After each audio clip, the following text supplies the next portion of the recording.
Hola, muy buenas tardes a todos. Vamos a dar inicio a la clase de hoy, continuando con uno de los temas del sistema. Bom dia, doutora. Boa tarde, doutora. Boa Buenas tarde, tardes. doutor. Doutora, antes de Sí, começar a aula, eu podia fazer uma pequena observação? sí. ¿Quién sos vos? Meu nome é Leonardo. Leonardo. Isso. Sí, Doutora, um minutinho só da sua atenção. Com relação ao nosso trabalho, né, anual, nosso trabalho do ano, sí, só para lembrar, doutora, que no dia 25 de março sí, foi feita uma entrega de um trabalho de pesquisa a sí, respeito uma pesquisa sobre os micro-organismos patogênicos que sí, me envolve acuerdo. a pneumonia nosocomial, né, Sí, nos sí, me hospitais. acuerdo. E a data limite de entrega, eu acho que era dia 25 de março, cujo eu até enviei. Foi feito, acho que em grupo de até no máximo 10 pessoas. Nós enviamos no meu grupo, pelo menos, enviou no seu correio eletrônico. Sí. E eu queria saber, com relação a esse trabalho, se ele já está contando já como pontuação de trabalho já da turma. Sí, o sea, de los que tienen hecho el trabajo, sí. Ok, ¿Ves que a ustedes se les pide que hagan un trabajo de, así cualquiera, puede ser ya sea en la teoría o en la práctica, ¿verdad? Yo eso a inicio de las clases, por eso ya les había pedido, para que no se les encime todo a última hora, ¿verdad? Como para cuando necesiten puntaje. ok, entendi. Eso Eu va perguntei. bien, Aham. Eu eso más bien perguntei. les... Pode falar, pode falar. Sí, más bien les sirve a la gente que está necesitando de puntaje, por ejemplo, como para pasar o cuando se nos pide, ¿verdad?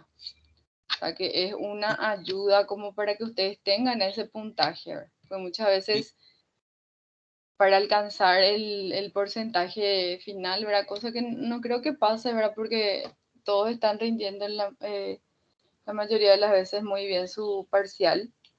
A pesar de que ahora su parcial, la siguiente parcial va a ser presencial, ¿verdad? No sé cómo quedó eso, creo que ya se confirmó, ¿verdad? De que sí va a ser presencial y Sim, también así la final. sim, doutora. Eu perguntei mais por causa disso, dessa evento comunitário, eu acho, se eu não me engano, deixa eu te perguntar uma coisa. No caso, esse Sí, evento, quem já apresentou quem já enviou para o correio eletrônico já sí, yo cumpriu tengo todo eso anotado, los nombres de los participantes de cada grupo. sim. E com relação a esse novo trabalho, ele seria para um rendimento extra, caso o aluno precise no final? No, no, no, eso nomás ya, o sea, no, no se les va a pedir de vuelta. Não entendi. No se les va a pedir de vuelta, les digo. Yo sé que a los otros grupos,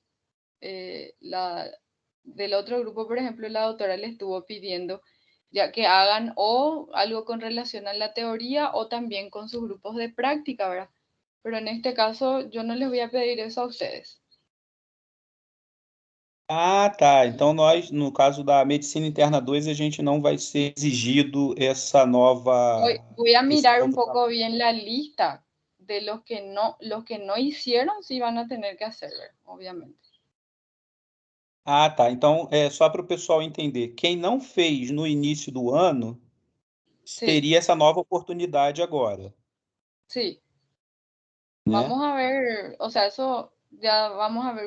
Voy a mirar un poco bien la lista porque no recuerdo así de memoria, ¿verdad? Pero voy a mirar bien quiénes son los que sí tienen y los que no tienen sí van a tener que hacer, ¿verdad? Ya sea un caso clínico o alguna investigación así como la que hice esa primera vez. Entonces, los que no tienen nada más. Ok, então, doutora. O trabalho comunitário a gente pode fazer, caso o aluno queira fazer, pode fazer também? Claro que sí, obviamente que sí. Como por ejemplo, ¿qué? Un caso clínico.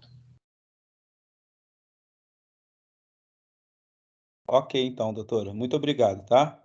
Está bien. Bueno, Doutora, sí, a terceira jornada acadêmica de medicina, a SEMOS também passou que valeria, não lembro se é 2 ou 3 pontos de medicina interna. E se a ¿eso senhora quiser. cuándo es? A terceira jornada acadêmica de medicina foi esse ano, feita pela faculdade mesmo. E Voy a aí eles averiguar un poco. valeria de pediatria, se eu não me engano, de cirurgia e medicina interna estava também. E aí eu queria ver se também tá válido. Sí, claro que sí. Tengo que tener, ¿que a ustedes se les dio certificado en ese entonces? ¿O qué se les dio? Foi certificado, era para buscar lá na faculdade. Mas teve certificado sim. Van a tener que tener ese certificado para tener ese punto, ¿verdad? O voy a, en todo caso, averiguar en la facultad si ellos tienen alguna lista de los que sí participaron. Gracias, doutora. Ahora, no sé si hay algún delegado, algo, porque hay una charla que va a haber sobre epilepsia que el doctor Encina estuvo enviando hace rato en nuestro grupo, de que es obligatorio para ustedes. Yo no tengo nomás el número de...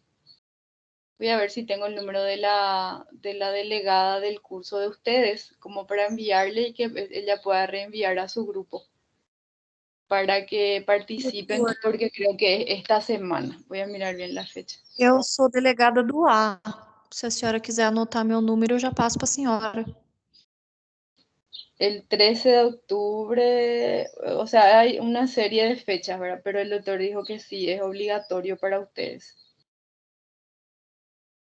Pásame tu número, ahora voy a anotar así ya, después ya te envío. Tá, é mais 595, Paraguai, né? É 09, ¿En línea paraguaya es? é linha paraguaia. Ah, bueno, decime nomás, 09. 753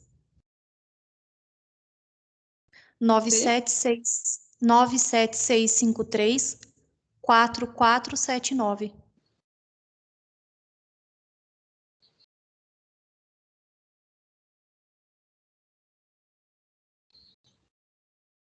Los últimos, decime un poco otra vez. Es É 0975. 976534479. Dios mío, ¿por qué tiene tantos números? Espera que.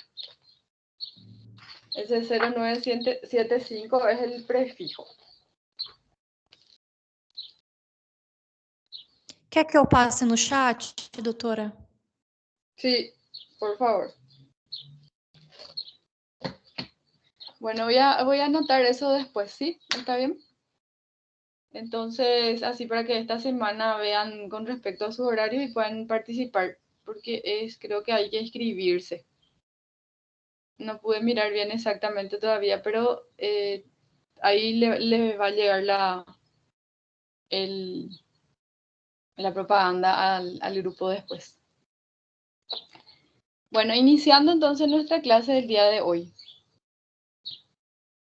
Vamos a continuar viendo los trastornos, los distintos trastornos de la hemostasia, en este caso, los trastornos de la coagulación, ya con respecto a la hemostasia secundaria.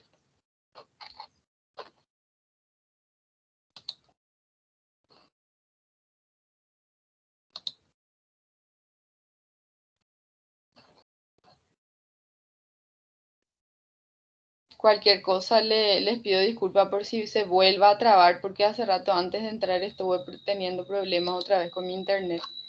Pero hasta ahora todo bien.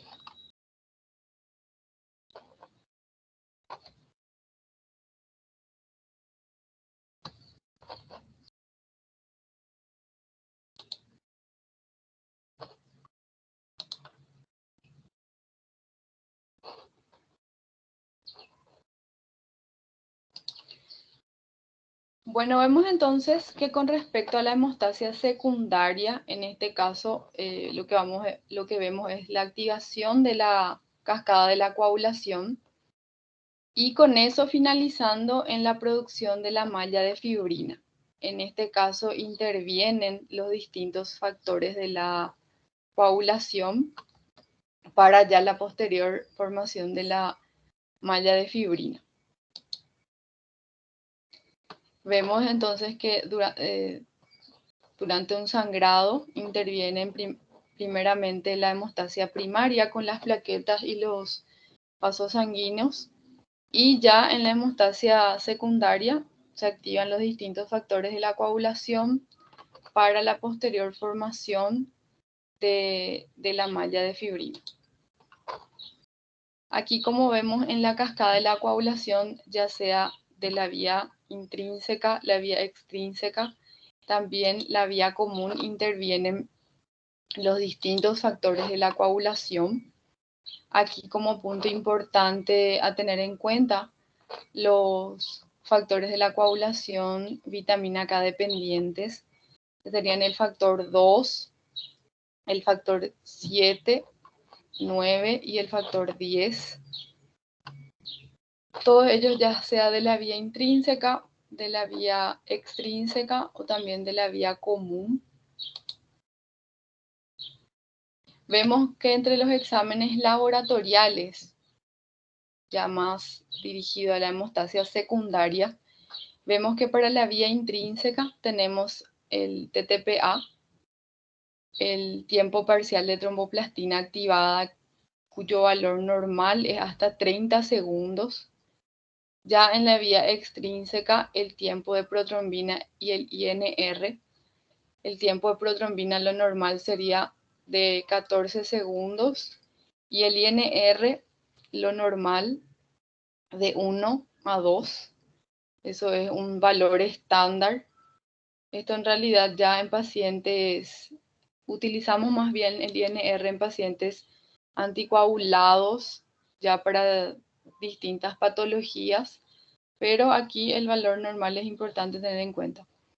Y para la vía común, la actividad del factor 10A, también el TTPA, el TP y el fibrinógeno en plasma en ese caso. Todos estos dosajes podemos tener en un estudio, un coagulograma, o también llamado crisis sanguínea. Vemos que podemos tener distintos problemas en los factores de la coagulación. Los más importantes en este caso serían del factor 8, el factor 9 y el factor 11. Las posibles causas de estos trastornos podría ser ya sea la hemofilia A o B. Vamos a hablar un poquito, enfocarnos un poquito en estas patologías. O también otras causas podrían ser debido a heparina no fraccionada por alguna hepatopatía, en donde hay una disminución de la producción de los distintos factores de la coagulación, o también en la colestasis por una disminución de la vitamina K. Aquí vamos a hablar un poquito con respecto a la hemofilia. Tenemos dos tipos de hemofilia. La hemofilia tipo A, que es la más frecuente en un 80-85% de los casos de hemofilia, en donde tenemos niveles reducidos del factor 8. Ya el tipo B, que sería en menor de los casos, en un 15-20% de los casos, con niveles reducidos del factor 9. Ambas patologías son clínicamente indistinguibles. En realidad se pueden distinguir ya haciendo el dosaje de cada uno de los factores. Vemos entonces que la hemofilia, ya sea A o B, son disturbios de la coagulación de carácter hereditario en este caso, con la herencia ligada al sexo, al cromosoma X en este caso, y suele ser casi exclusivo los que desarrollan la enfermedad del sexo masculino. Entonces muchas veces las mujeres son más bien portadoras del cromosoma X y ya los que desarrollan la enfermedad en la mayoría de los casos suelen ser los del sexo masculino. Vemos que existe una actividad muy baja, ya sea del factor 8, del factor 9. El factor 8, cuando tenemos una disminución del factor 8, entonces vamos a tener la hemofilia A. Y cuando tenemos disminución del factor 9, sería la hemofilia B. Existe en 1 en 10 nacidos vivos para la hemofilia A y 1 en 100 para la hemofilia B. Y como les dije, la clínica o las manifestaciones clínicas son iguales en ambas. Entonces es difícil de distinguir uno del otro. Como vemos, está ligado al cromosoma X, en donde en la mayoría de los casos las mujeres son portadoras. En un hombre sano, una pareja de un hombre sano y una mujer portadora van a tener en ese caso, ya si el hijo es portador de, si el hijo sale con el cromosoma X, en ese caso el varón sería el paciente hemofílico y la mujer portadora. En el hombre hemofílico, si en ese caso siempre es dependiente también del cromosoma X. Entonces aquí como punto a tener en cuenta, en la mayoría de los casos, la mujer portadora y el hombre suele ser el que desarrolla la enfermedad. En general, vemos que las manifestaciones, las distintas manifestaciones clínicas aparecen en la infancia entre los 2 a 4 años de edad, cuando el paciente ya, el preescolar en ese caso, comienza a deambular solo, cuando comienza a caminar. Vemos que la hemartrosis es característica en estos casos. Se suele ver como una monoartritis de articulaciones grandes, con más frecuencia en rodilla, codo, tobillo y cadera, eso en orden decreciente, entonces con más frecuencia a nivel de las rodillas. Vemos que podemos encontrar sangrados recurrentes y mal controlados. Estos sangrados llevan al espesamiento de la sinovial y también daño al cartílago articular, produciendo con eso anquilosis y deformidad articular a nivel de la articulación, eso en forma permanente. Entonces, con más frecuencia, hemartrosis, acumulación de sangre o un hematoma a nivel de la articulación de las rodillas.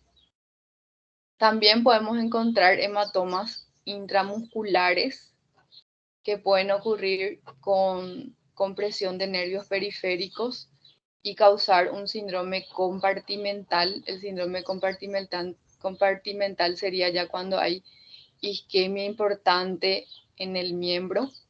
También se puede encontrar hematomas retroperitoneales, en esos casos ya son casos más graves. Un hematoma del psoas que suele simular una apendicitis aguda. También se puede ver hemorragia a nivel del tracto gastrointestinal o genitourinario con presencia de hematuria, o también la hemorragia intracraneana, hemorragia cerebral en un 10% de los casos. Eso ya serían más bien en casos más graves.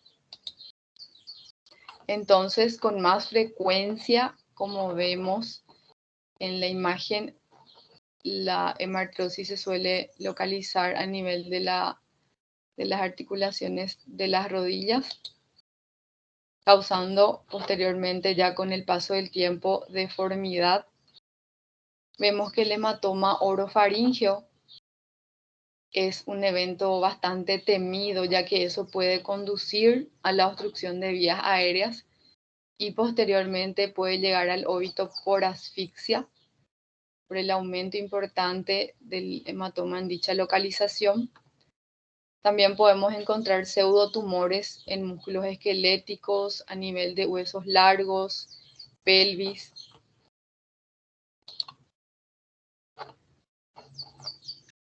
suele ser bastante característico, suelen ser bastante característicos estos hematomas extensos en distintas localizaciones. Con respecto a la gravedad clínica se puede medir eso de acuerdo al nivel o sea, el porcentaje del factor, ya sea del factor 8 o del factor 9. Eso en realidad haciendo el dosaje, eso se podría objetivar entonces en el informe de la alteración, en el informe laboratorial. Cuando tenemos menos de 1% de actividad normal, en ese caso la enfermedad es grave. Cuando está entre 2 y 5% de actividad, enfermedad moderada. Y entre el 6 a 50% de actividad, la enfermedad es leve.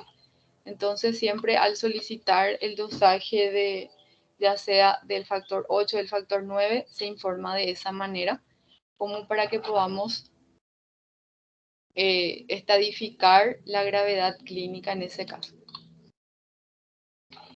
También con respecto a los distintos estudios laboratoriales, en este caso el coagulograma, en el laboratorio vamos a encontrar una alteración a nivel de la vía intrínseca, o sea, eso, una alteración a nivel en el TTPA, un TTPA prolongado, con ausencia de otras alteraciones.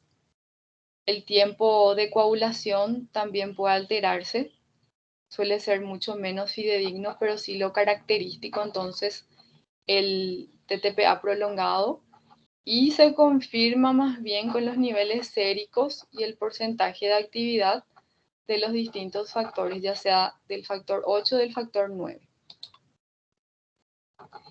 El tratamiento en sí sería con los concentrados, ya sea del factor 8 o del factor 9, eso por vía endovenosa.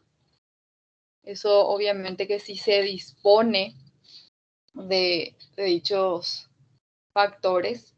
Y también, o en casos de urgencia, emergencia, se podrían usar de manera urgente los crioprecipitados si no se cuenta con los concentrados del factor 8, del factor 9, eso como medida de sostén, por lo menos. Aquí tenemos un caso clínico de un paciente de sexo masculino de 39 años de edad, con antecedentes patológicos personales de hipertensión arterial. Este paciente es trasladado al servicio de urgencias, donde ingresa por presentar un cuadro de aproximadamente 3 horas de evolución, caracterizado por deterioro súbito, o sea, de inicio agudo del nivel de conciencia, eso precedido de cefalea holocraneana intensa sin antecedente de trauma. En este caso, obviamente que faltan ciertos datos en la historia clínica. En realidad, siempre es importante también recabar los datos antecedentes patológicos familiares. Preguntar si en la familia no existe algún tipo de patología. Al examen físico, neurológico, en este caso, se puede objetivar un Glasgow 13 de 15 con una hemiparesia braquial y crural del lado izquierdo, con pupilas isocóricas reactivas, tonotrofismo conservado y sensibilidad también conservada. Entonces, en ese caso, el paciente con una alteración del estado de conciencia que acude por una hemiparesia, alteración del estado de conciencia, y al examen físico se puede constatar una hemiparesia braquial y crural del lado izquierdo. Entonces, en ese caso tenemos un déficit motor. Ya por ende se solicitan los distintos estudios complementarios. En los estudios laboratoriales, aquí como dato importante, el TTPA de 3 minutos, o sea, se encuentra prolongado con una hemoglobina de 14 y plaquetas de 336.000. Ya por la historia relatada por el paciente se solicita una tomografía simple de cráneo. En dicha tomografía se puede objetivar una imagen en relación a un hematoma intraparenquimatoso. No les pude poner la imagen, pero eso se observa como una imagen hiperdensa. O sea, se ve blanco en el cerebro a nivel de núcleos de la base del lado derecho con colapso ipsilateral del ventrículo lateral sin desviación de la línea media. O sea, un hematoma de tamaño importante.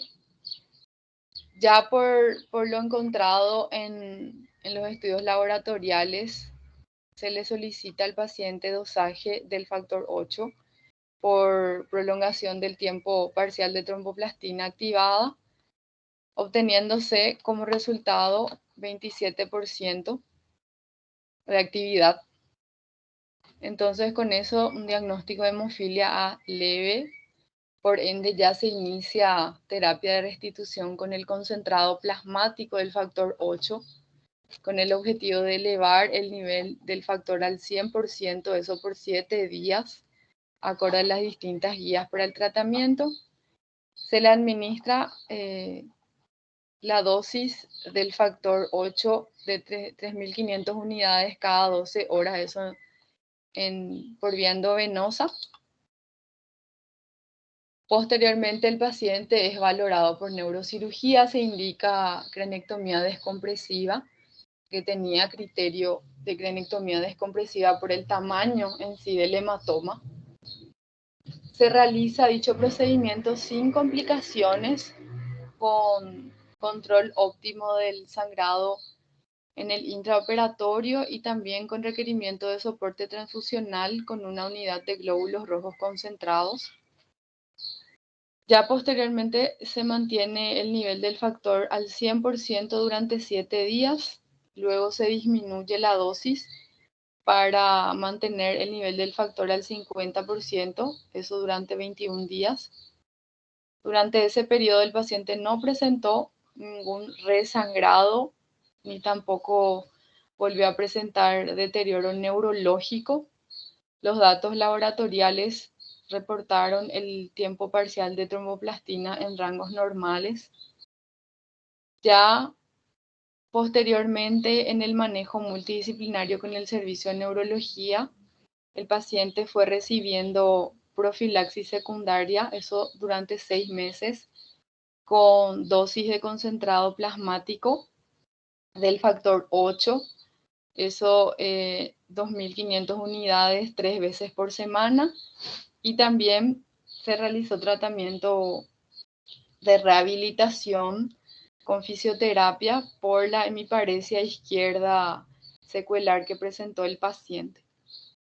Entonces, en este caso, un paciente que tuvo alteración del estado de conciencia, un paciente hipertenso de base, que sí puede tener como complicación si no mantiene cifras tensionales en rango. Entonces puede tener como complicación un accidente cerebrovascular, en este caso hemorrágico. En realidad, en este caso van asociadas ya sea la hipertensión y también la hemofilia, que en realidad el sangrado es más bien por esa alteración en el factor 8. Pero sí, como se contaba con el estudio, se pudo solicitar ya teniendo la sospecha, entonces posterior a eso se pudo realizar el diagnóstico.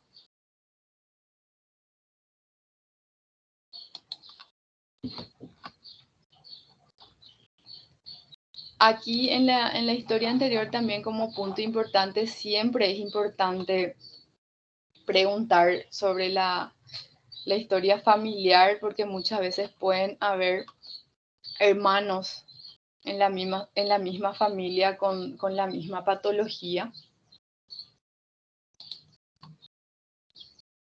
Ya como otra patología también de carácter hereditario, tenemos la enfermedad de von Willebrand. En este caso vemos que hay un trastorno en el factor de von Willebrand. El factor de von Willebrand es el que favorece la adherencia de las plaquetas a las paredes vasculares lesionadas y estabiliza al factor 8 plasmático. Es un trastorno, es uno de los trastornos hereditarios más comunes en 1% de la población. Suele ser raro, pero es uno de los más comunes, de carácter autosómica dominante. En la clínica, las manifestaciones clínicas se manifiesta con hemorragias mucocutáneas frecuentes. En los estudios laboratoriales, los distintos estudios de la coagulación, el coagulograma en sí, en donde también vamos a tener alteración del TTPA. También importante solicitar el antígeno del factor de von Willebrand, el factor 8 y factor 9, como para descartar las demás patologías. En este caso vemos que no hay una formación normal de la malla de fibrina o la activación plaquetaria en la enfermedad de von Willebrand. Por ende, entonces, ocurren los distintos sangrados. Dichos sangrados suelen ser más bien a nivel mucocutáneo. Suele ser bastante difícil el diagnóstico en lugares en donde no se cuenta con el dosaje del antígeno del factor de von Willebrand. Entonces, muchas veces pacientes que sí presentan sangrados o hemorragias mucocutáneas que no se pueden realizar el diagnóstico. Ya la coagulación intravascular diseminada, en este caso suele ser una patología bastante grave, que si no se llega a tiempo puede el paciente llegar a óbito. Tiene distintas causas. Vemos que la coagulación intravascular diseminada, o también llamado síndrome de desfibrinación, es un proceso patológico producido como resultado de la formación, en este caso excesiva, de trombina, y eso induce el consumo de factores de la coagulación y también plaquetas en la sangre, por ende generando de manera excesiva trombina y plasmina, lo que produce la aparición ya sea de hemorragias en diferentes partes del cuerpo o también trombosis obstructivas de la microcirculación, necrosis y disfunciones orgánicas múltiples. Entonces, en este caso ya, debido a la formación excesiva de la trombina y plasmina, conduce a que haya aparición ya sea de hemorragias en diferentes partes del cuerpo, que muchas veces suelen ser graves, trombosis, que suelen ser obstructivos en la microcirculación, puede haber necrosis y también disfunciones orgánicas múltiples. Como vemos, ya entonces siempre tenemos una noxa, un estímulo, una causa que conduce a las distintas manifestaciones. Pero sí, siempre se debe de buscar primeramente las distintas causas.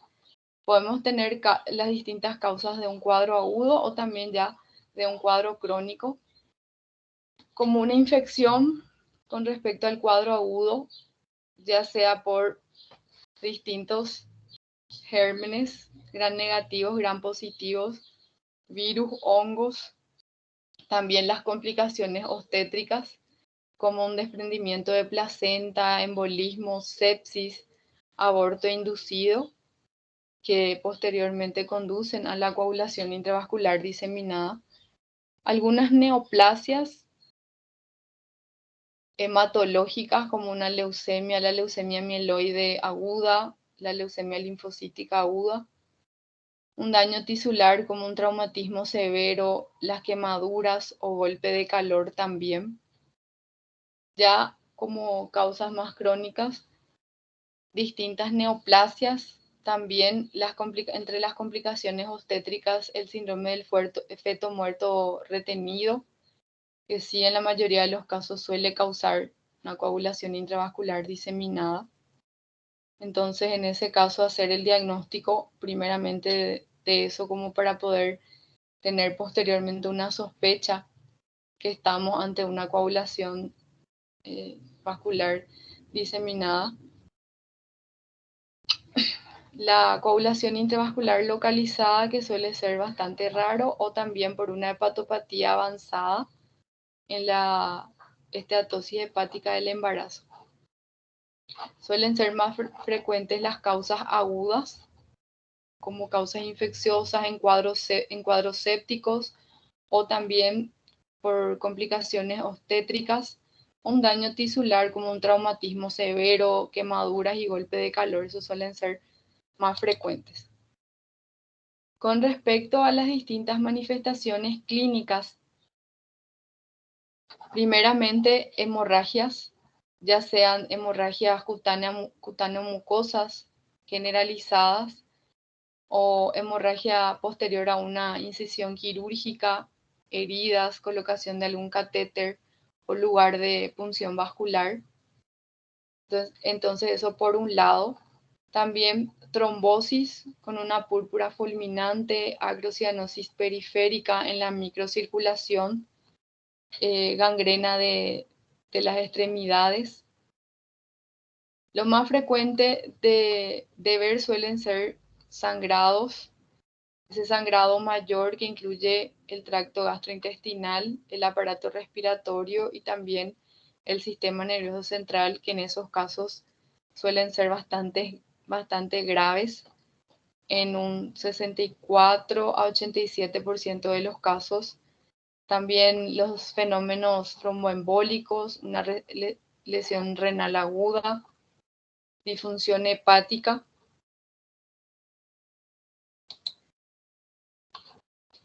Ya las distintas alteraciones laboratoriales en los pacientes con coagulación intravascular diseminada.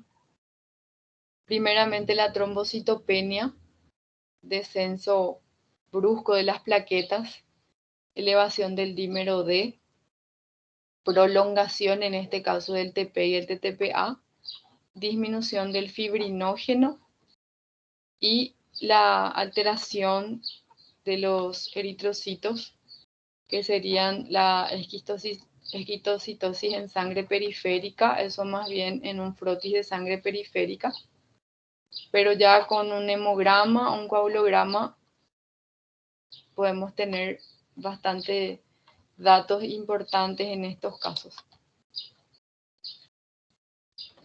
Con respecto al diagnóstico, más bien tenemos criterios mayores y criterios menores con respecto a los estudios laboratoriales. Para los criterios mayores, el TP y TTPA prolongado, el recuento de plaquetas disminuido, o sea, la trombocitopenia, y el conteo de fibrinógeno disminuido. Ya para los criterios menores, el TP prolongado, productos de degradación del fibrinógeno, que sería el dímero D, con valores elevados, que son los más importantes. En este caso, con respecto al incremento del dímero D, vemos que suele ser el valor con valores marcados, con valores de 10 veces por encima del límite superior normal, como para hablar de valores importantes. Vemos que como para poder hacer el diagnóstico, más bien nos sirven estos estudios laboratoriales, obviamente que primeramente la sospecha clínica, pero con respecto a los estudios laboratoriales tenemos puntajes para poder realizar el diagnóstico. Entre esos estudios, el valor de las plaquetas, el TP, fibrinógeno y el dímero D. Dependiendo de ello, se podrían poner puntajes Y cuando tenemos puntajes a partir de 5 o más, se hace el diagnóstico de la coagulación intravascular diseminada. El tratamiento en sí, primeramente, controlar la causa. Si estamos ante un cuadro séptico, un cuadro infeccioso, entonces, primeramente, tratar la causa en ese caso, que es lo más importante. También amenorizar los agentes desencadenantes que suelen agravar la coagulación intravascular diseminada. En el caso del feto muerto retenido, por ejemplo, en ese caso, primeramente, la intervención quirúrgica, que sería la causa, y que podría agravar el cuadro de coagulación intravascular diseminada, minimizar la lesión endotelial con la detención del proceso inflamatorio local, con la corrección de la actividad proteolítica local y corrección de la liberación precoz de los mediadores inflamatorios. Todo esto sería el caso de tratando la causa. El tratamiento en sí, los pacientes deben de estar en cuidados intensivos. El ABC de la medicina, que sería en ese caso la ventilación, la circulación, en ese caso en realidad ya con los signos vitales ya podemos tener el control de esos parámetros. Eliminar el factor o causa desencadenante. Antibiótico terapia en casos sépticos. Si existe evidencia de clínica de trombosis, entonces en ese caso con goteo de heparina. Se podría hacer con heparina sódica, empezando con dosis bajas de 5 a 10 unidades por kilogramo por hora. Eso como para reducir el riesgo de hemorragia. Entonces, de inicio, iniciamos con dosis bajas. También concentrados de antitrombina 3, eso cuando suele ser de diagnóstico reciente. También con los expansores plasmáticos, con el plasma fresco congelado, eso de inmediato. O también con crioprecipitados. Transfusión de sangre si fuese necesario. También plaquetas, plasma, que podrían utilizarse en esos casos. La transfusión de plaquetas cuando tenemos plaquetas menor a 50.000, una unidad por cada 10 kilogramos.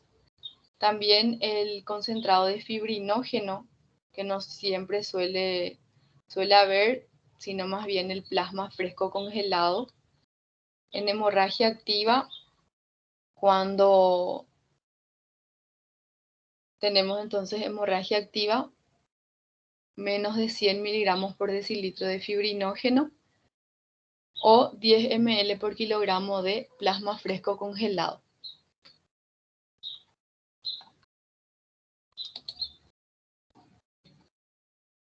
Entonces aquí en estos casos es siempre importante tener en cuenta los antecedentes del paciente. Ya si el paciente se encuentra en cuadro séptico, en shock séptico, entonces primeramente tener en cuenta los distintos signos vitales. Ya posteriormente los estudios laboratoriales nos van a ayudar como para hacer el diagnóstico y poder hacer el tratamiento adecuado a tiempo.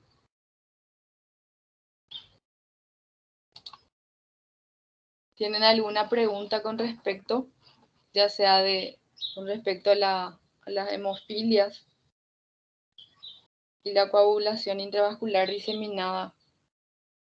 Que no suele ser una patología frecuente, pero sí se logra hacer el diagnóstico, suele ser bastante grave. Los pacientes suelen estar, más bien en estos casos, deben de estar en unidad de cuidados intensivos.